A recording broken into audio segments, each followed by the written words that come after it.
साथियों, आप सभी को नमस्कार। 70 बीपीएससी के लिए डेडिकेटेड हमारी संकल्प बैच में एक बार फिर से आप सभी का स्वागत है। हम प्रीलिम्स पॉइंट ऑफ व्यू से इंडियन ज्योग्राफी पढ़ रहे थे। इंडियन ज्योग्राफी में हमने अपनी पिछली क्लास में आपको मिट्टियों के बारे में बता दिया था। आज की इस क्लास में एक नया टॉपिक पढ़ेंगे, भारत की प्राकृतिक वनस्पतियों के संबंध में। यहाँ से भी क्वेश्चन अच्छे खासे आपके एग्जाम में पूछे जाते हैं, इसलिए डिटेल में पढ़ेंगे, कॉन्सेप्ट के साथ पढ़ेंगे ताकि चीजें आपको लंबे समय तक याद रहें। बिल्कुल ही आसान भाषा में, बिल्कुल ही आसानी से ये भारत की प्राकृतिक वनस्पतियां, एक कठिन चैप्टर आप देखेंगे पूरी क्लास होने के बाद में सभी प्रश्नों को आप आसानी से सॉल्व कर पाएंगे और चीजें जो है आपको समझ में आ जाएंगी।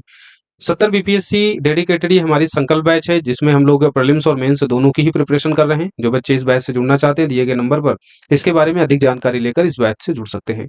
चलिए हम लोग अपने टॉपिक को स्टार्ट करते हैं और भारत की प्राकृतिक वनस्पतियों के बारे में देखते हैं। जब हम कहते हैं प्राकृतिक वनस्पत तो इसका सीधा सा मतलब है कि बिना किसी मानवीय सहायता के किसी क्षेत्र विशेष में प्राकृतिक रूप से उगने वाले पेड़ पौधे के समूह को हम प्राकृतिक वनस्पतियां कहेंगे। प्राकृतिक वनस्पतियों को प्रभावित करने वाले कई कारक होते हैं, जैसे उच्चावच के आधार पर अभी हम आगे देखेंगे। प्राकृतिक वनस्पतियों को आप डिवाइड करके पढ़ते हैं, यानी हिमालय रेंज की अलग वनस्पतियां होंगी, फिर हिमालय से नीचे उतरेंगे समतल क्षेत्र में तो वहां पर आपको अलग प्रकार की वनस्पतियां देखने को मिलती हैं। तो उच्चावच भी वनस्पतियों को प्रभावित करने वाला एक इंपॉर्टेंट फैक्टर होता है। फिर फोटो पीरियड यानी जो सनलाइट, सूर्य का प्रकाश होता है, ये भी वनस्पतियों को प्रभावित करता है। जहां पर प्रॉपर सूर्य का प्रकाश पड़ेगा वहां पर एक तो वनस्पतियां ज्यादा होंगी, दूसरी चीज क्या होगी, प्रॉपर सूर्य का प्रकाश पड़ेगा तो वहां के जो वृक्ष होते हैं वो घने होते हैं, उनकी पत्तियां चौड़ी होती हैं। तो सूर्य का प्रकाश भी इंपॉर्टेंट रोल अदा करता है वनस्पतियों को प्रभावित करने में। फिर मिट्टी की बात आ जाती है। मृदा जैसी जहाँ की होती है उसी प्रकार की वहाँ वनस्पतियां उगती हैं। और जलवायु में आप टेम्परेचर और वर्षा को देखते हैं। जलवायु में टेम्परेचर और वर्षा के आधार पर हम वनस्पतियों को, भारत की वनस्पतियों को कई भागों में डिवाइड करके देख सकते हैं। जैसे टेम्परेचर के आधार पर दो भाग हो सकते हैं, एक तो अधिक तापमान जहां होगा, दूसरा जहां का कम तापमान होगा। जहां पर तापमान अधिक होगा वहां पर जो वन उगेंगे, जो वनस्पतियां उगेंगी उनको कहेंगे उष्ण कटिबंधीय वनस्पतियां। जहां का टेम्परेचर कम होगा वहां की जो वनस्पतियां होंगी उनको कहेंगे शीतोष्ण कटिबंधीय वन या शीतोष्ण कटिबंधीय वनस्पतियां। उसी तरीके से वर्षा के आधार पर अगर वनस्पतियों को डिवाइड करें तो 200 सेंटीमीटर से ज्यादा जहां पर वर्षा होती है वहां के वनों को कहते हैं सदाबहार वन। यानी बारिश अधिक होगी तो सीधी सी बात है जो वहां के वन होंगे वो सदा ही क्या रहेंगे, हरे भरे होंगे, इसलिए उन वनों को हम सदाबहार वन कहते हैं। जहां पर 70 से 200 सेंटीमीटर के बीच बारिश होती है वहां पर आपको पर्णपाती वन मिलेंगे। 25 से 70 सेंटीमीटर की जहां वर्षा होती है वहां आपको कटीले वन, झाड़ियां मिलती हैं। और जहां 25 सेंटीमीटर से भी कम बारिश होती है, 25 सेंटीमीटर से जब कम बारिश होती है तो वैसा जो लैंडमार्क होता है वो डेजर्ट बन जाता है, मरुस्थल बन जाता है। और मरुस्थल में उगने वाले जो पौधे होती हैं, वनस्पतियां होती हैं, उनको कहते हैं मरुद्भिद वन, जेरोफाइट्स। तो इस तरीके से आप टेम्परेचर और वर्षा के आधार पर वनस्पतियों को डिवाइड कर सकते हैं। अब हम इसी जलवायु परिस्थितियों के आधार पर हम भारत की वनस्पतियों को डिवाइड करके देखते हैं। जहां पर अधिक तापमान और अधिक बारिश होती है वैसे वनों को हम लोग कहते हैं उष्ण कटिबंधीय सदाबहार वन। यानी उष्ण कटिबंधीय वन किसको कहते हैं, जहां पर टेम्परेचर अधिक होता है, बारिश जहां पर 200 सेंटीमीटर से ज्यादा होती है उसको कहते हैं सदाबहार वन। अब दोनों को मिला दीजिए, जहां पर अधिक तापमान अधिक बारिश होगी तो वैसे वनों को क्या कहेंगे, उष्ण कटिबंधीय सदाबहार वन। जब आप विश्व के वनों को देखते हैं तो जो इक्वेटर पर जो वन मिलते हैं, इक्वेटर मतलब जहां पर सूर्य हमेशा लंबवत होता है और बारिश प्रॉपर वहां पर ज्यादा होती है, तो वैसे वन जो है उष्ण कटिबंधीय सदाबहार वन हम लोग विश्व स्तर पर देखते हैं। उसी तरीके से भारत में भी जहां पर टेम्परेचर अधिक है और 200 सेंटीमीटर से अधिक बारिश होती है वैसे वनों को उष्ण कटिबंधीय सदाबहार वनस्पतियों में रखते हैं। और भारत में ये वन आपको कहां पर मिलेंगे, ये वन आपको मिलेंगे पश्चिमी घाट। ये आप पश्चिमी घाट देखते हैं, पश्चिमी घाट से ही भारत में जो दक्षिण पश्चिम मानसून जिससे सबसे ज्यादा बारिश होती है ये पश्चिमी घाट से ही प्रवेश करती है। और पश्चिमी घाट की जो पर्वत श्रेणियां हैं ये काफी ऊंची हैं और इन पर्वत श्रेणियों से टकराकर इस पश्चिमी घाट में सबसे ज्यादा बारिश होती है। जो मालाबार का तट है जिसे सह्याद्री तट भी कहते हैं, तो भारत में आप देखेंगे उष्ण कटिबंधीय जो वनस्पतियां हैं, जो वन है, इस पश्चिमी घाट में मिलेंगी और दूसरे आपको इस क्षेत्र में मिलेंगी। ये जो क्षेत्र है उत्तर पूर्वीय राज्य है, यहाँ पर आपको उष्ण कटिबंधीय सदाबहार वन मिल जाएंगे। और ये अंडमान निकोबार द्वीप समूह में भी आपको उष्ण कटिबंधीय वर्षा वन मिलेंगे। यानी जहां पर 200 सेंटीमीटर से ज्यादा बारिश और टेम्परेचर अधिक होगा, टेम्परेचर लगभग 25 डिग्री सेल्सियस के आसपास होगा, तो हम कह सकते हैं वहां का तापमान सामान्य तापमान होगा, अच्छा तापमान होगा और बारिश 200 सेंटीमीटर हो जाएगी, तो वहां पर कैसी वनस्पतियां उगेंगी, उष्ण कटिबंधीय सदाबहार वन। जब बारिश अच्छी होगी, टेम्परेचर अच्छा होता है, तो वहां के वन कैसे होते हैं, सघन होते हैं, वन लंबे लंबे होते हैं। यानी जो वनस्पतियां होती हैं, पेड़ पौधे जो वृक्ष उगते हैं उनकी हाइट काफी ज्यादा होती है और वहां पर आपको डाइवर्सिटी मिलेगी, अलग अलग तरीके के वन मिलेंगे, अलग अलग तरीके के वन मिलेंगे। जब ज़्यादा वन होंगे तो वहाँ पर जीव जंतु भी आपको ज़्यादा देखने को मिलेंगे। तो बायोडायवर्सिटी भी उष्णकटिबंधीय सदाबहार वनस्पतियों की सबसे ज़्यादा होती है। और भारत में उष्णकटिबंधीय सदाबहार वन कहाँ मिलते हैं, ये चीज़ याद रख लीजिए। पश्चिमी घाट, उत्तर पूर्वी राज्यों में मिल जाएगा आपको। अंडमान निकोबार द्वीप समूह में भी आपको उष्णकटिबंधीय सदाबहार वन देखने को मिलेंगे। तमिलनाडु के पूर्वी तट में भी शीतकाल में लौटते हुए मानसून के द्वारा, उत्तर पूर्वी मानसून जिसके कहते हैं, उसके कारण यहाँ पर भी बारिश अच्छी खासी होती है। इसलिए तमिलनाडु का ये जो पूर्वी तट है, यहाँ पर आपको अर्ध सदाबहार वन मिलते हैं। अर्ध सदाबहार वन इसलिए इसको कह रहे हैं क्योंकि सदाबहार वनों की तुलना में यहाँ पर बारिश और टेम्परेचर थोड़ा सा कम होता है। सदाबहार वनों की तुलना में यहाँ के वन थोड़े से कम सघन होंगे, इसलिए इसकी जो कैटेगरी है, इसको हम सब डिवीजन अगर करते हैं उष्णकटिबंधीय सदाबहार वनस्पतियों का, तो एक प्रॉपर सदाबहार वनस्पतियां होती हैं, दूसरी अर्ध सदाबहार वनस्पतियां।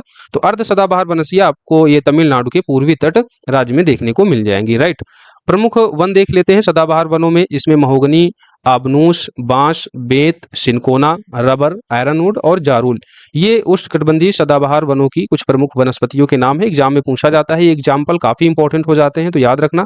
महोगनी आपकी किस प्रकार की वनस्पति है, तो सदाबहार वनस्पति है। उसी तरीके से आबनूस, जिसको एबेनु भी कहते हैं, बांस, बेत, सिनकोना, रबड़ के जो वृक्ष होते हैं, आयरनवुड होता है, जारुल, ये सभी उष्णकटिबंधीय सदाबहार वनस्पतियों के उदाहरण है। महोगनी कई बार पूछा जा चुका है, आबनूस भी, और सिनकोना, रबड़, ये आप प्रॉपर तरीके से याद रखना, एग्जाम में प्रश्न आते हैं। उत्तरी सह्याद्री प्रदेश में इन वनों को सोलास वन भी कहा जाता है, ये याद रखना। सोलास वन बेसिकली ये सदाबहार वन ही होते हैं, जिसे हम सह्याद्री प्रदेश में कहते हैं। सह्याद्री प्रदेश का मतलब समझ रहे हैं, जो पश्चिमी घाट होता है इसको हम लोग सह्याद्री क्षेत्र भी कहते हैं। तो सह्याद्री प्रदेश में इन वनों को हम सोलास वनों के नाम से भी जानते हैं। ये बेसिकली आपको नीलगिरी अन्नामलाई क्षेत्र में इनका जो है स्थानिक नाम सोलास वन के नाम से इनको जानते हैं। तो नीलगिरी और अन्नामलाई के क्षेत्र में यहाँ भी आपको सदाबहार वनस्पतियां मिलती हैं, और स्थानिक रूप से इनको किस नाम से जानते हैं, सोलास वनों के नाम से जानते हैं। अब हम देखते हैं उष्णकटिबंधीय पर्णपाती वन, जिसको हम मानसूनी वन भी कहते हैं। और भारत में जो ज्यादातर वनस्पतियां आपको मिलेंगी वो उष्णकटिबंधीय पर्णपाती वन मिलती हैं। पर्णपाती वनों को वर्षा के आधार पर दो भागों में यहाँ आपको दिख रहा होगा डिवाइड किया है, जिसमें से पर्णपाती वन, एक तो हमने बताया था कि 70 से 200 सेंटीमीटर के बीच जहां बारिश होगी वहां पर आपको जो वनस्पतियां मिलेंगी वो पर्णपाती मिलेंगी। इसको भी आप दो भागों में डिवाइड कर सकते हो, एक तो 70 से 100 सेंटीमीटर के बीच, 70 से 100 सेंटीमीटर के बीच बारिश होगी तो वैसी वनस्पतियों को हम शुष्क पर्णपाती कहेंगे, और जब ये 100 से 200 सेंटीमीटर के बीच बारिश होगी तो वैसी वनस्पतियों को हम आर्द्र पर्णपाती वन कहेंगे। तो पर्णपाती वन जो मानसूनी वन होते हैं भारत में, इनको भी हम दो कैटेगरी में डिवाइड कर सकते हैं। एक उष्णकटिबंधीय आर्द्र पर्णपाती वन, यानी जहां पर बारिश 100 से 200 सेंटीमीटर के बीच होगी, और दूसरी वनस्पति हो जाएगी उष्णकटिबंधीय शुष्क पर्णपाती वन, जहां पर बारिश 70 से 100 सेंटीमीटर के बीच होती है। उष्णकटिबंधीय पर्णपाती वन ये भारत में बहुतायत में मिलते हैं।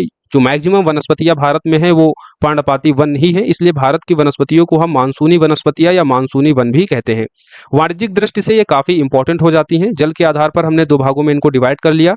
सबसे पहले देखते हैं उष्णकटिबंधीय आर्द्र पर्णपाती वन। इन वनों को अगर आप भारत के मैप में देखेंगे तो ये कहाँ पर आपको मिलेंगे, उष्णकटिबंधीय आर्द्र पर्णपाती वन। ये हमने यहाँ पर मैप बनाया था, इसमें जो पर्णपाती वन है ये पूरा पर्णपाती वन है, और इन पर्णपातियों में जो आर्द्र पर्णपाती वन है जहाँ पर थोड़ी सी नमी और बारिश ज़्यादा होगी 100 से 200 सेंटीमीटर के बीच में, तो ये जो शिवालिक श्रेणी का जो निचला हिस्सा है यहाँ पर आपको आर्द्र पर्णपाती वन मिल जाएंगे। इसके अलावा आपको जो ये पूर्वी घाट का जो क्षेत्र है यहाँ पर आपको आर्द्र पर्णपाती वन मिल जाएंगे। यानी पर्णपाती वन हमने कहाँ पर देखे, जहाँ पर बारिश 70 से 200 सेंटीमीटर के बीच होगी, और बारिश 200 सेंटीमीटर और 70 के बीच में भी इसको हमने सब डिवीजन किया कि 100 से 200 सेंटीमीटर, यानी थोड़ा सा जहाँ बारिश ज़्यादा होगी 200 सेंटीमीटर से कम और 100 सेंटीमीटर से ज़्यादा, वहाँ पर आपको आर्द्र पर्णपाती वन मिलेंगे। इसके अलावा 70 से 100 सेंटीमीटर के बीच जहाँ बारिश होगी वहाँ पर शुष्क पर्णपाती वन मिलेंगे। तो आर्द्र पर्णपाती वनों का जो क्षेत्र है वो आपको मिलेगा हिमालय का गिरिपदीय क्षेत्र जो भाबर और तराई वाला है, पश्चिमी घाट के आपको पूर्वी ढलानों में मिल जाएगा, और प्रायद्वीप के उत्तर पूर्वी पठारी भागों में आपको आर्द्र पर्णपाती वन मिलेंगे।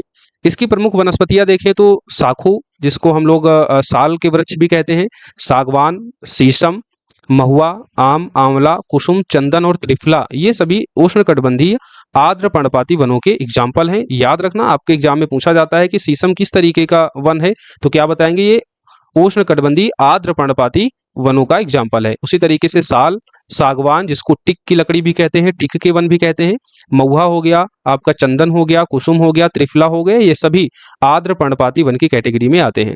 उष्ण कटिबंधीय शुष्क पर्णपाती वन जहां पर बारिश 70 से 100 सेंटीमीटर के बीच होती है, और भारत का जितना वनों का क्षेत्रफल है, वनस्पतियों का जो क्षेत्रफल है, उसका लगभग 40.86% जो है वो शुष्क पर्णपाती वनों के अंतर्गत आता है।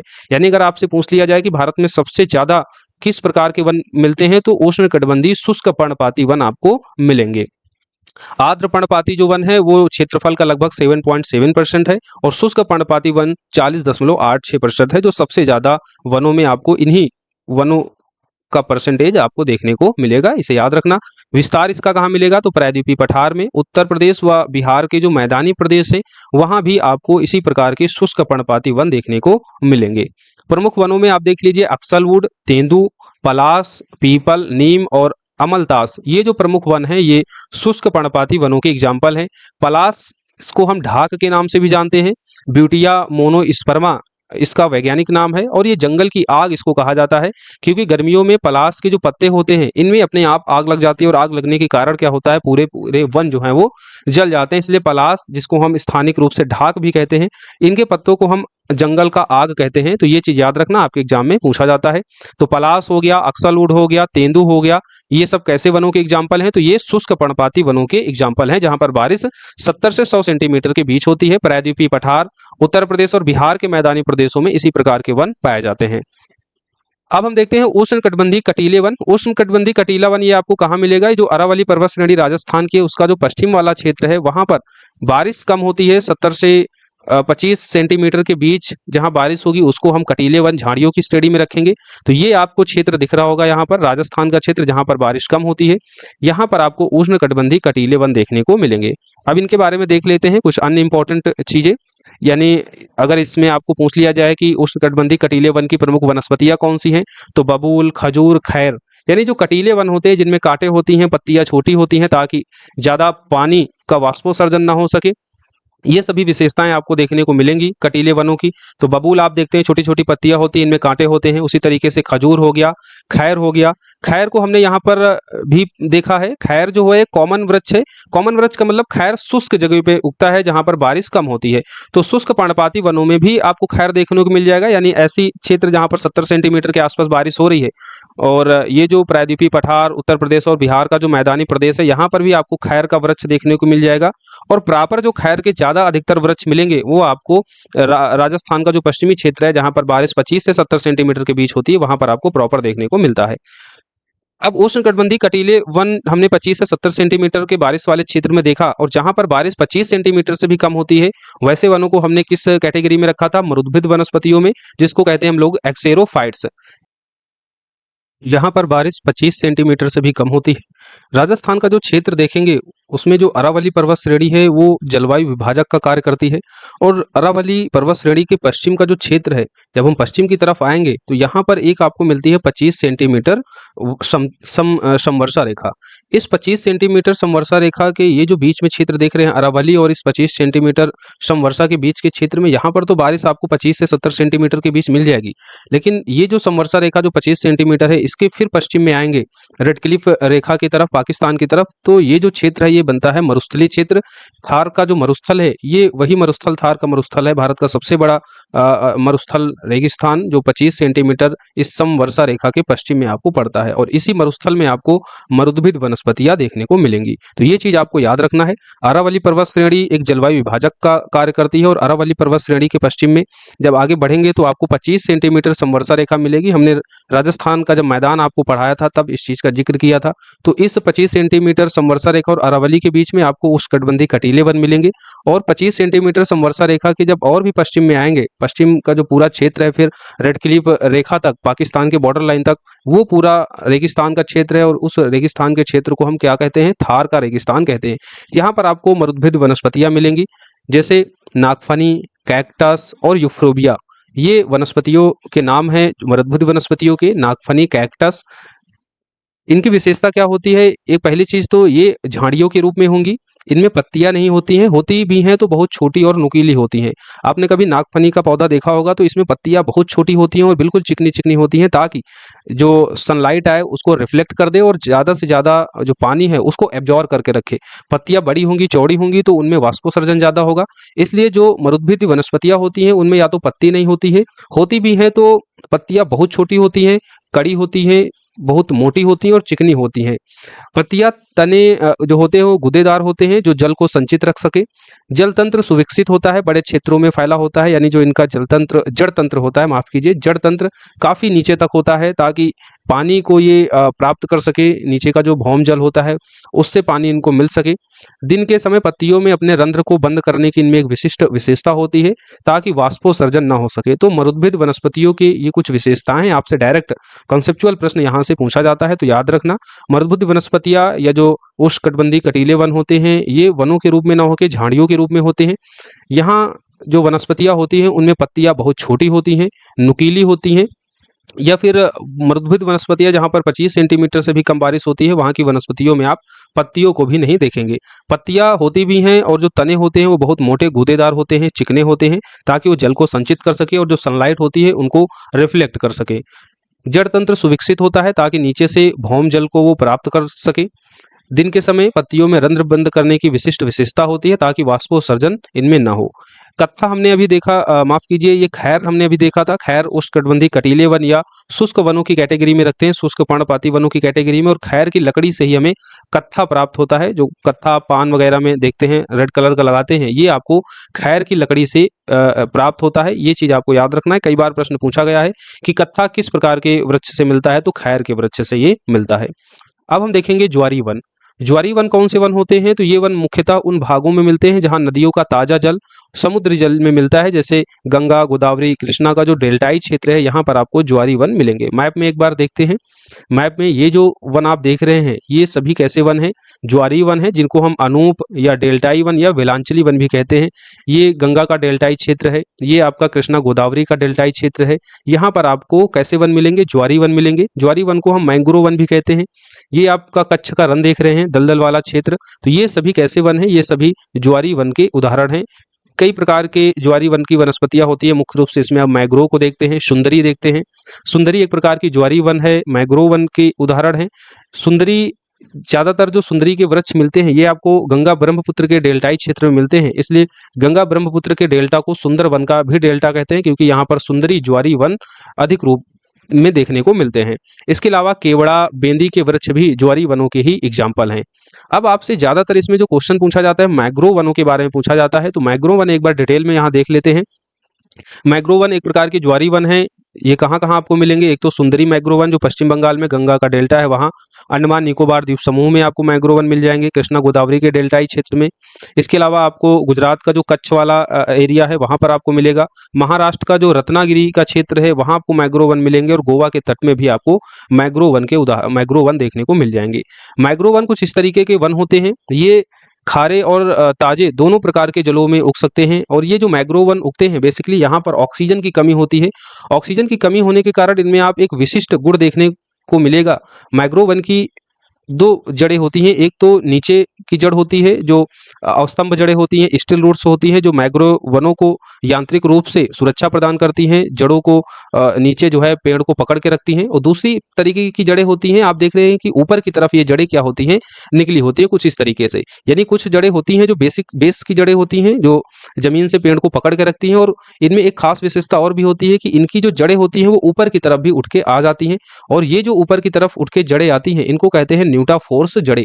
और ये न्यूटाफोर्स जड़ें क्या करती हैं? वायुमंडल से सीधे मैग्रोव वनों को ऑक्सीजन प्रोवाइड कराती हैं, क्योंकि ये वन ऐसी जगह में उगते हैं जहां पर ऑक्सीजन की कमी होती है। तो ऑक्सीजन की कमी को पूरा करने के लिए ये जो जड़ें हैं ये ऊपर की तरफ आ जाती हैं मैग्रोव वन में, और ये खास विशेषता होती है मैग्रोव वनों की। और इन जड़ों को कहते क्या है? नेमेटोफोर्स कहते हैं। और ये जड़ें सीधे वायुमंडल से ऑक्सीजन को ग्रहण करती हैं। दूसरी इसमें खास विशेषता होती है जरायुजता की। जरायुजता का गुण क्या होता है? जरायुजता में होता यह है कि जो इनके बीज होते हैं, बीज जमीन में गिरने से पहले, पेड़ों से गिरने से पहले ही ये विकसित हो जाते हैं, इनमें भूण। ये कुछ आप देख रहे होंगे, ये मान लीजिए बीज है, और बीज गिरने से पहले ही इसमें भूण आ जाता है। इसमें एक नुकीला आप देख रहे हैं, ये नुकीला टहनी टाइप का, ये इसमें भूण पहले ही आ जाता है पेड़ से गिरने से पहले। और ये जब डायरेक्ट गिरता है, इसमें एक लंबी नोक, ये जो भूण भ्रूण जो आता है ये काफी लंबी नोक जैसी होती है, टाइट होती है। और ये जाके जब उस दलदली क्षेत्र में गिरता है तो ये उसको डायरेक्ट जो है ये सपोर्ट प्रोवाइड कराता है, इसीलिए ये वृक्ष यहाँ पर उग पाते हैं। सोचिए अगर डायरेक्ट बीज गिरता और ये भ्रूण इसमें नहीं होता तो बीज क्या होता, पानी के साथ में बह जाता और फिर मैग्रोव वनस्पतियां यहाँ पर उग नहीं पाती। इसलिए इसमें एक खास विशेषता ये जरायुजता का भी गुण है कि बीजों में क्या हो जाता है, बीज गिरने से पहले, टूटने से पहले इनमें भ्रूण विकसित हो जाता है और ये भ्रूण जो है वो काफी लंबा नुकीला होता है। और जैसे ही ये बीज गिरता है, ये जो भ्रूण होता है ये दलदल में धंस जाता है, पकड़ लेता है और फिर मैग्रोव वनस्पतियां वहां पर उग जाती हैं। तो दो इसकी खास विशेषता है, एक तो नीटाफोर्स की जड़ें जो ऊपर की तरफ हमें देखने को मिलती हैं कुछ इस तरीके की आप देख पा रहे होंगे पिक्चर में, और दूसरा इसमें जरायुजता का गुण। और भी कोई विशेषताएं होती हैं कुछ, जैसे ये ताजे व खारे दोनों प्रकार के जल में उग सकते हैं। तो अगर कभी स्टेटमेंट आ जाए कि मैग्रोवन केवल खारे जल में उगते हैं तो वो स्टेटमेंट क्या होगा, गलत हो जाएगा, क्योंकि मैग्रोवन ताजे और खारे जल दोनों में ही उग जाते हैं। निमेटोफोर्स की इसमें विशिष्ट जड़ें होती हैं जिनके माध्यम से ये ऑक्सीजन और कार्बन डाइऑक्साइड गैस का आदान प्रदान करते हैं सीधे वायुमंडल से।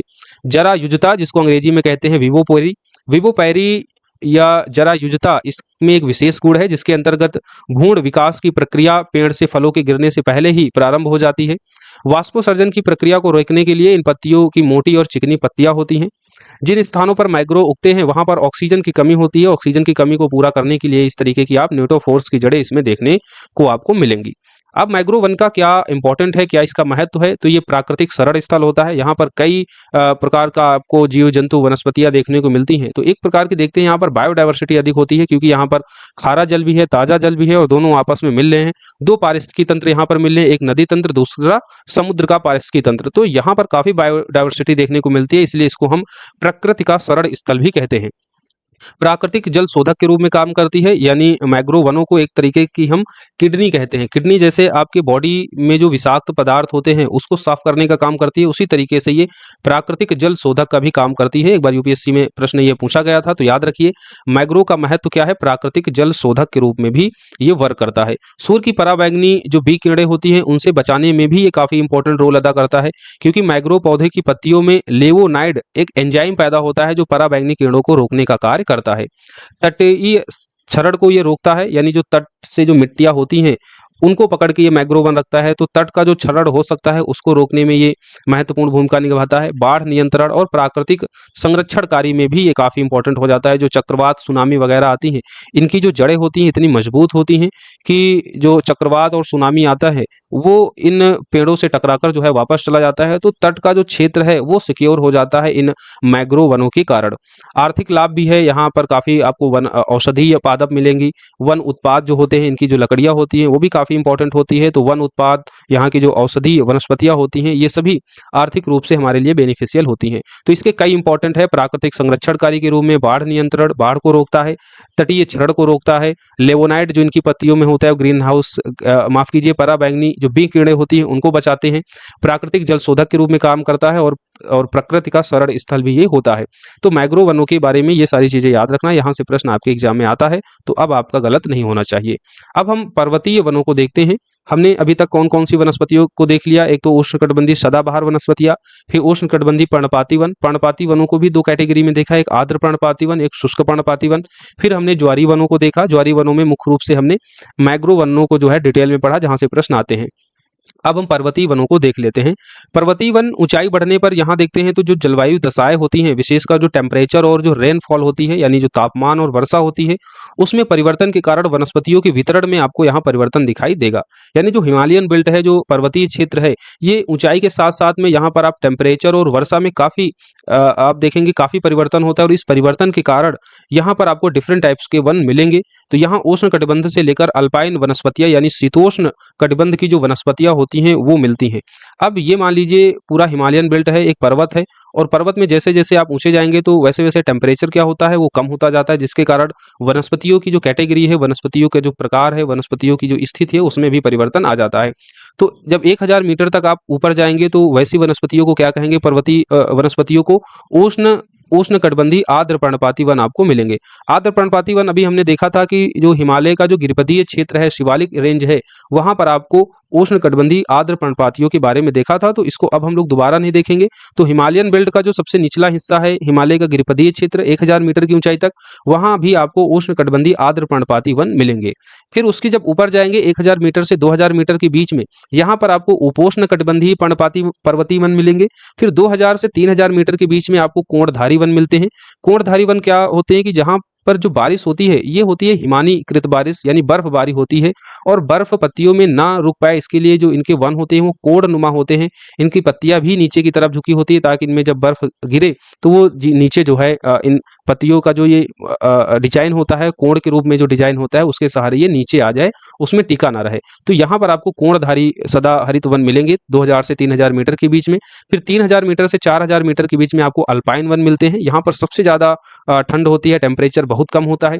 मास और जो लाइकेन होता है ये बेसिकली अल्पाइन वन के ही एग्जाम्पल हैं। फिर 4000 मीटर के बाद तो फ्रीजिंग होती है, यहाँ पर आपको किसी भी प्रकार के वन नहीं मिलेंगे। ये एक प्रकार से ठंडा मरुस्थल होता है जहाँ किसी भी प्रकार की वनस्पतियां देखने को नहीं मिलती हैं 4000 मीटर के बाद में। तो ये पर्वतीय वन हमने देख लिया क्लासिफिकेशन करके ऊंचाई के संदर्भ में, और इस ऊंचाई के संदर्भ में हमने 1000 मीटर तक उष्णकटिबंधीय आर्द्र पर्णपाती वन देखा है। जैसे सागवान और टीक जिसको कहते हैं, ये वनस्पतियां आपको देखने को मिलेंगी। और पर्णपाती वनों के बारे में हमने, उष्णकटिबंधीय पर्णपाती वनों के बारे में हमने पहले भी देख लिया है। उपोष्ण कटिबंधीय जो पर्वतीय वन होते हैं इनको भी आप दो भागों में डिवाइड कर सकते हैं। एक तो चौड़ी पत्ती वाली वनस्पति जहां पर जो बारिश होती है 25 सेंटीमीटर से ज्यादा होती है। दूसरी चीड़ वनस्पति जहां पर बारिश 75 से 100 सेंटीमीटर के बीच होती है। ये आप मैप देख रहे हैं, यहाँ पर एक 88 पूर्वी देशांतर रेखा है, और ये 88 पूर्वी देशांतर रेखा इस उपोष्ण कटिबंधीय पर्वतीय वन को दो भागों में डिवाइड करती है। ये जो आपका पूर्वी क्षेत्र है, यहाँ पर बारिश ज्यादा होती है, जो इसका पर्वतीय क्षेत्र है। इसके कारण यहाँ के जो वृक्ष होते हैं, यहाँ के वृक्ष की जो पत्तियां होती है वो चौड़ी पत्ती वाली होती हैं। और इस तरफ जो इसका पश्चिम क्षेत्र है, 88 पूर्वी देशांतर के पश्चिम की तरफ का जो क्षेत्र है, यहाँ पर तुलनात्मक रूप से बारिश कम होती है 75 से 100 सेंटीमीटर के बीच में। इसलिए यहाँ की जो वृक्ष होंगे, पर्वतीय वन होंगे, यहाँ के पर्वतीय वनों की जो पत्तियां होती हैं वो कम चौड़ी होती हैं। तो इसके यहाँ पर एग्जाम्पल देख लीजिए, चौड़ी पत्ती वाली वनस्पतियां आपको मिलेंगी 88 पूर्वी देशांतर के पूर्व में। प्रमुख वनस्पतियों में आप मैपल देख सकते हैं, ओक देख सकते हैं, चेस्टनट। वहीं चीड़ वनस्पतियां जो 88 पूर्वी देशांतर के जो पश्चिम में मिलती हैं, यहाँ की जो प्रमुख प्रजातियां उसमें चीड़ और देवदार को आप रख सकते हैं। तो ये सभी पर्वतीय वनों की ही वनस्पतियां हैं जिसमें अलग अलग कैटेगरी करके हम लोग पढ़ रहे हैं। तो जो पूर्व की तरफ चौड़ी पत्ती वाले पर्वतीय वन होंगे उसमें आप मैपल, ओक, चेस्टनट को रखेंगे।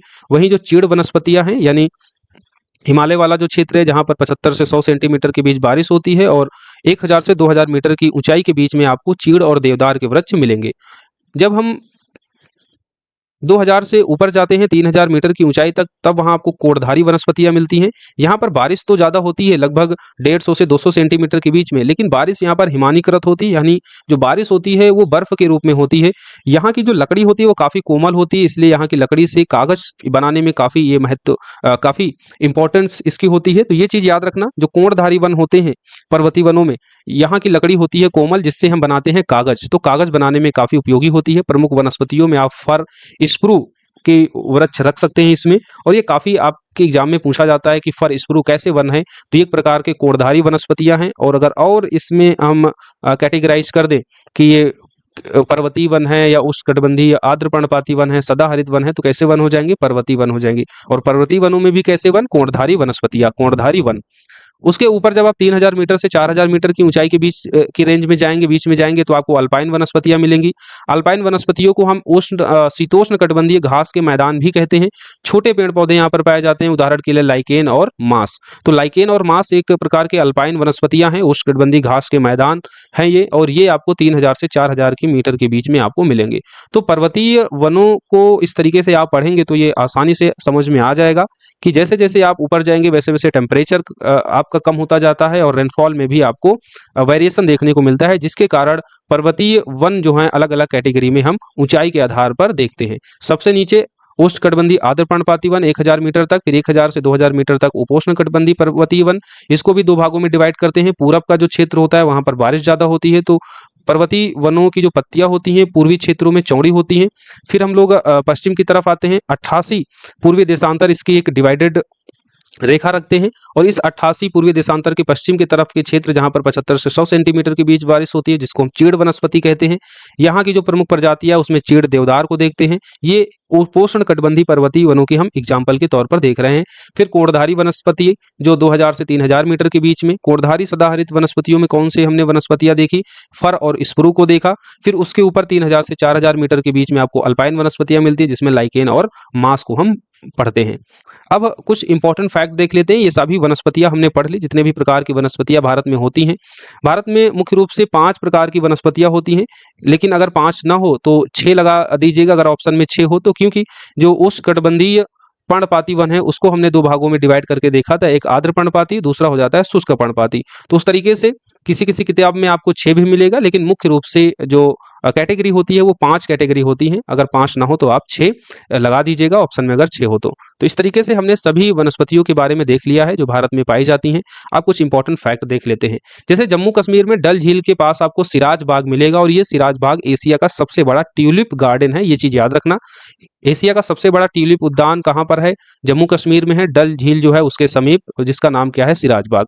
सामाजिक वानिकी के बारे में आपसे पूछा जाता है तो पेड़ लगाने को प्रोत्साहित करने के लिए 1976 में सामाजिक वानिकी कार्यक्रम को शुरू किया गया था। इसके 3 घटक हैं। एक तो कृषि वानिकी है, यानी आप अगर एग्रीकल्चर कर रहे हैं तो एग्रीकल्चर करते समय जो आपकी मेड़े होती हैं, खेतों के चारों तरफ आप वन लगा सकते हैं, उसको कहते हैं कृषि वानिकी। कृषि वानिकी में एक चीज और आप रख सकते हैं कि कृषि में जो है वनों को उगाना, वनों की खेती करना, वृक्षों को उगाना। आप देखते हैं कि बहुत से लोग क्या करते हैं कि अपने खेतों में गेहूं चावल की जगह पर क्या करते हैं, सागवान, साल के पेड़ लगाते हैं। जब ये बड़े हो जाते हैं तो इनको क्या करते हैं, बेच लेते हैं।